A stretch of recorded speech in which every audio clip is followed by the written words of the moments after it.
Good evening, everybody. Welcome back to Scotty's Kitchen. Today I'm going to be taking a leftover chicken. I'm going to get it out of the fridge, and you can see it. This is one of those Sam's Club Costco chickens, and basically what I'm going to be doing, because it's reaching the end of its life cycle and I can't eat it all this week, I'm going to take it apart and I'm going to be making basically a coconut curry chicken stew. And that stew is going to have black pepper, there we go, black pepper, one of those two sides, curry, a little bit of white pepper, garlic, some coconut milk, rice, quinoa, lentils, and a bag of frozen vegetables. I will also be using a quart or 2 quarts of chicken stock, which I'll be pulling out of the cabinet shortly. Alrighty folks, grab a pen and paper, press pause if you'd like to write this down from the screen, or you could just continue to listen on while I describe the ingredients. You'll need 1 teaspoon of sesame and olive oil mixed to coat the liner of the Instant Pot. Leftover chicken, you can also use 2 cans of chicken breast, 3/4 of a cup coconut milk or beverage, however you want to call it, 1/3 to 1/2 cup quinoa rinsed and drained, 1/2 cup lentils rinsed and sorted, 1/4 cup rice, 1 bag of frozen veggies or your choice of fresh veggies, 4 teaspoons of toned chicken base dissolved into 1 quart of water, and 1 quart of chicken stock or 2 quarts of chicken stock. For the seasonings, you can adjust these to your taste: 1/2 to 1 teaspoon of garlic or more if you like garlic, 1 teaspoon of curry powder or more if you want more curry flavor, 1/4 teaspoon of white pepper, 1/4 to 1/2 teaspoon of ground black pepper. I use a grinder, and you can also add cayenne pepper for a little bit of heat and a little bit of kick.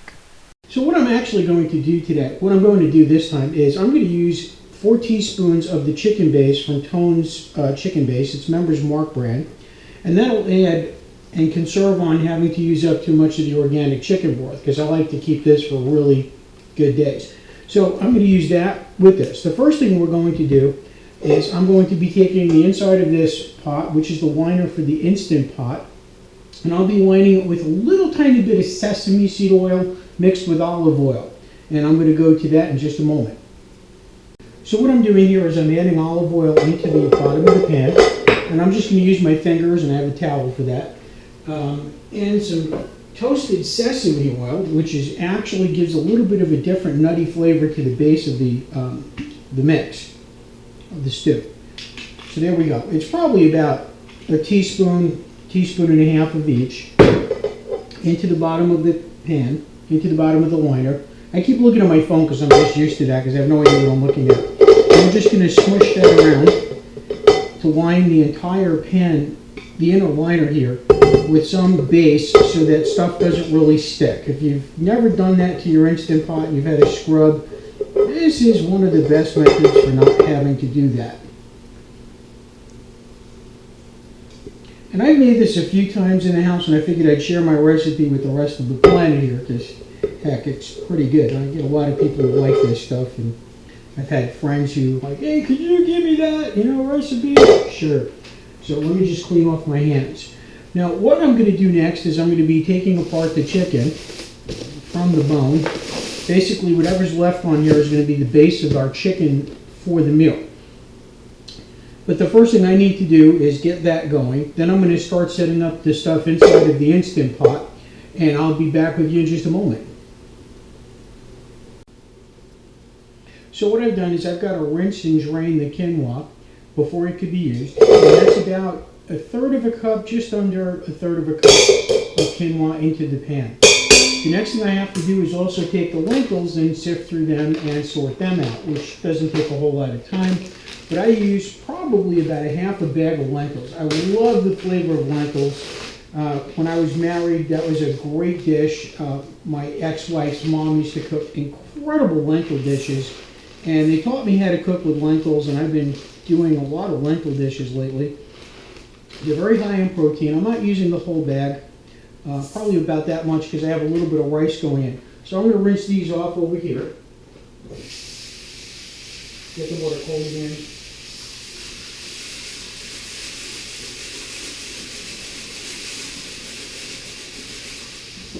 And then what I do is I just sift through them just to make sure that, you know, if there's anything in here that needs to come out, it doesn't get into the food. Because this is a, you know, a natural product, and sometimes things do get in from the ground. They seem to be pretty good. And we're going to add that to the bottom of the pan. Now, it's your choice if you want to add a little bit more starch. Sometimes I like to have a little bit of rice in there, just for some flavoring. And I think what I'm going to be doing is using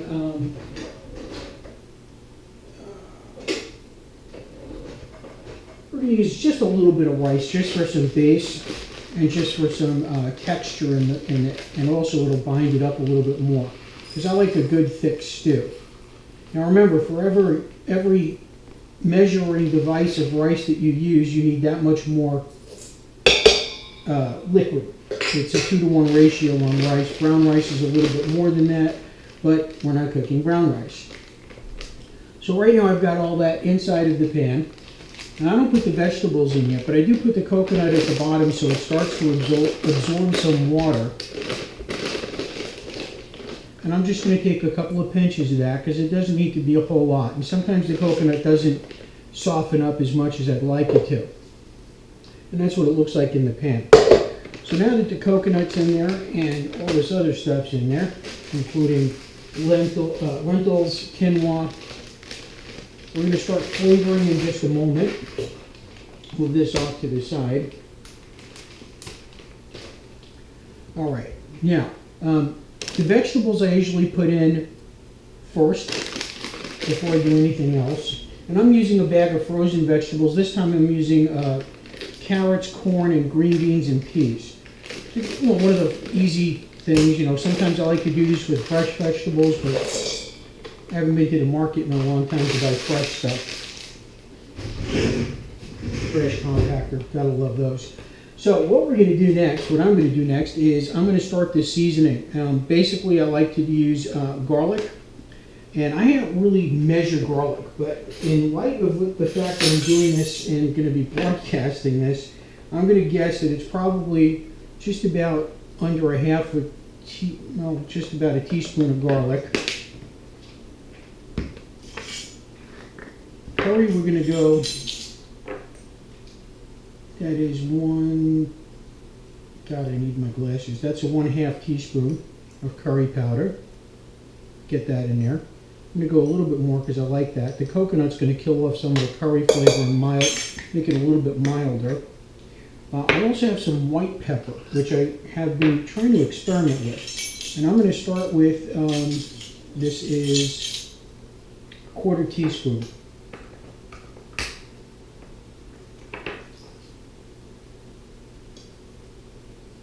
That'll give it just a tiny bit of heat.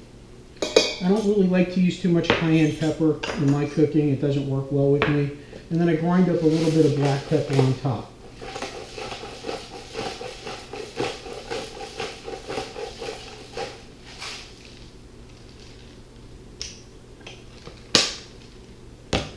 Now we're going to start adding some of the base in. Now remember, if you use this, once you open it, you've got to refrigerate it. And it says we're supposed to be using 4 teaspoons for every quart. So I'm going to be using a quart of water to do this. Let's clean that back off again.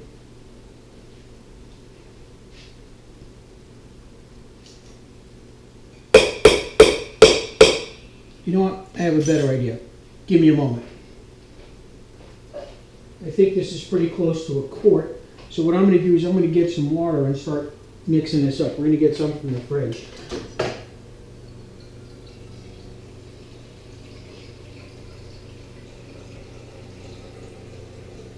This takes a while. Okay, so what I'm going to do is I'm going to use 4 teaspoons of the Tones chicken base to start the base of this inside of that. And then I'm going to tune out for a second while I'll turn the video off. And then I will come back and I will show you what I'm doing with the chicken. So let me get this going here for you. And yes, I live near an airport. We're socially distanced. They're hundreds of feet above me. Okay, thank you. A little bit more. It doesn't need to be too chickeny, because I also am going to use 1/4 of the chicken stock.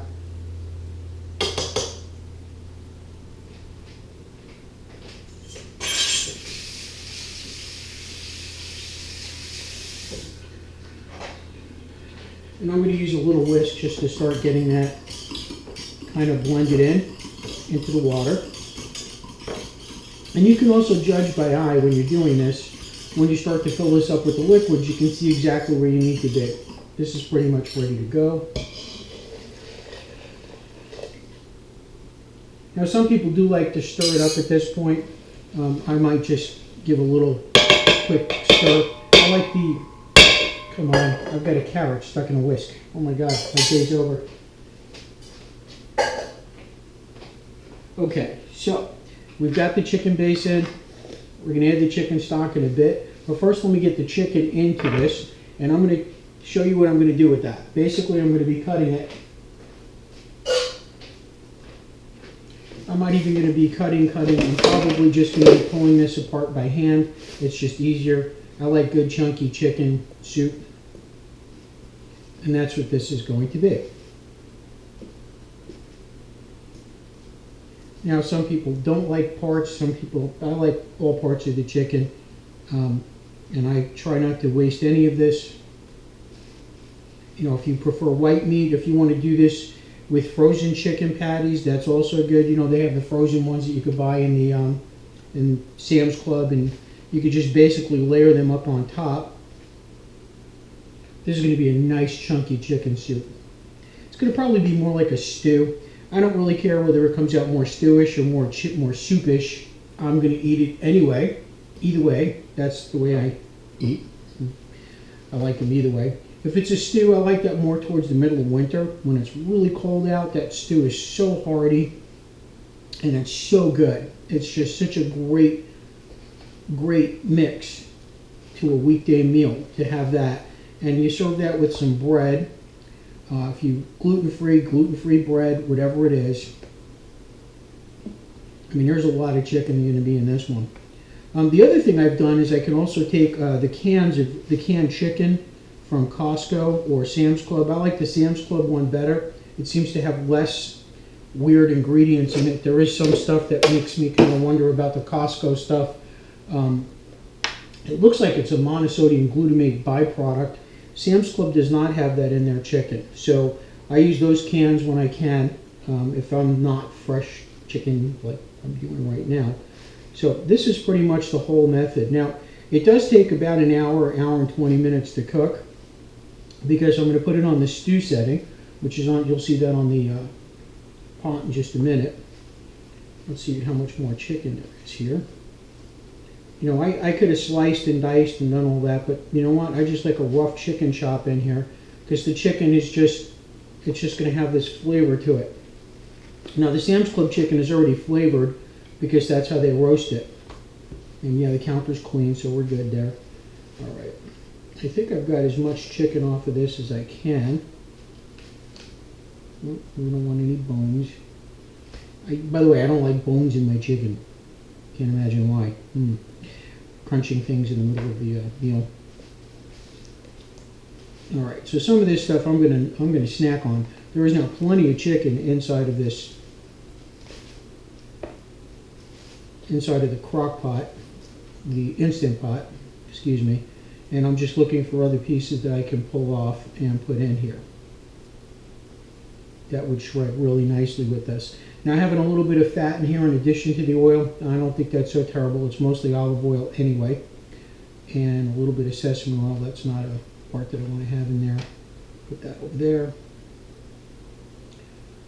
I know this is the boring part of the meal, where you got to prep it and make it look good. And I'm not a professional chef by any stretch of the word. I just enjoy cooking. I grew up, when I was in college, my roommates were all hotel technology majors, and these guys were like cooks. And I'm nowhere near a cook. I just like to cook. I cook pretty good. And I think I've already done the donuts video. And I think very soon I'm going to have to do the waffles, the Belgian waffles. That's always been a real hit when people are here. I've had guests over who just absolutely love the waffles. Maybe after this we can raffle off space in my kitchen for you to sit down and have a waffle with me or something. Just kidding. I don't know. All right. Well, I think I'm reaching the end of what's available on this chicken carcass here. So I'm going to put that to the side. I'm going to rinse my hands real quick because I ain't touching my phone with my hands like that. The kitchen towel. Okay. So at this point, that's done. What I'm going to do now is add a little bit of the coconut milk. It's coconut beverage, but I like that slight nutty, coconutty flavor inside of chicken. I don't know why. It's with the curry. It just really makes things nice. Well, folks, for some reason or another, I forgot to show on the GoPro what I did. Basically, after sealing up the pot, you're going to press this stew button, which is on the lower left over there, or middle left, and then you're going to wait for it to continue to cook all the way up. You're going to hear it beep, and then after it's done, you'll hear that going. And when it's ready to go, you're going to hit the release, and I leave mine in for an extra 15 seconds, 15 minutes or so that it just gives a little bit more time for the coconut to kind of just soften up. But anyway, sorry about missing that part of it, and back to the actual video. We're back. Basically, it's finished cooking in the Instant Pot, and now you can see it's probably low, probably 13 or 15 minutes. I like to leave it go a little bit extra. So what I'm going to do now is vent the pot so that you can open the lid. It smells phenomenal. So let me vent this and we'll be back again shortly.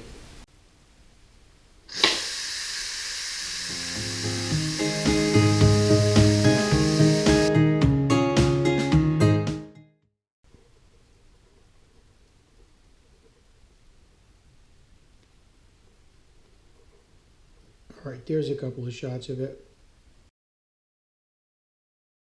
Alrighty, the soup is ready. I thought it'd be more like a stew, but it's more of a soupy base this time. It looks really good. Just to give you kind of a close-up of that. I'm going to have a little bit just to sample it. Get a spoon in a moment. That's what it looks like. It's really good, very colorful, smells delicious.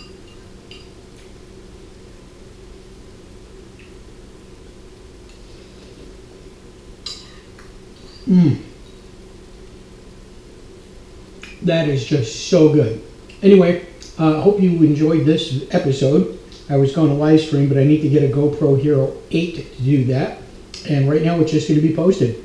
Have a great night, everybody. Enjoy.